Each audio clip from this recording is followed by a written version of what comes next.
Bonjour, je m'appelle Stu, je suis artiste urbain.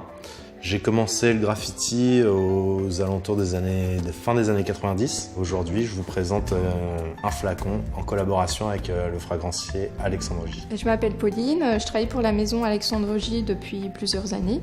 Donc, je peins et je dessine depuis toute petite. J'aime expérimenter sur différents supports, sur des toiles, faire du design textile, créer des imprimés, travailler la couleur. Je m'appelle Lola, je suis artiste et designer, c'est-à-dire que tous mes projets, je les conçois selon les marques avec lesquelles je travaille.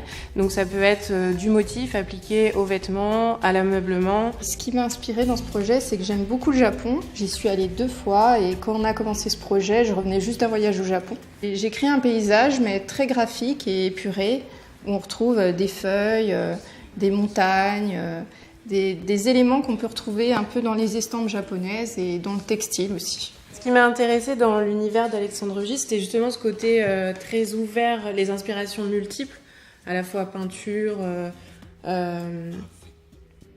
influence ethnique, comme justement cette histoire, toutes ces histoires de l'atelier d'artistes. Ce qui m'a inspiré pour créer l'illustration du parfum, évidemment, déjà c'est l'odeur la sensation que j'ai eue en sentant la fragrance déjà au début, qui était pour l'un comme pour l'autre, ça a tout de suite été une odeur florale évidemment, et puis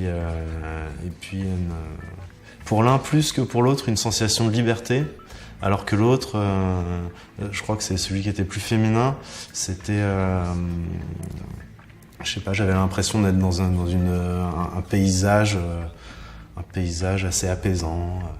Et sinon pour l'autre, qui est plus féminin, le côté féminin est déjà suggéré par les couleurs plus fraîches et aussi les espèces de traits, de volutes qui suggèrent un peu les fumées des rites africains et le côté aussi animal avec le masque et le jeu de symétrie. Ouais, au final, c'est une rencontre entre des senteurs, d'une collection, aussi une rencontre avec les artistes, avec un artisan, avec un savoir-faire. Ça pourrait se résumer à ça.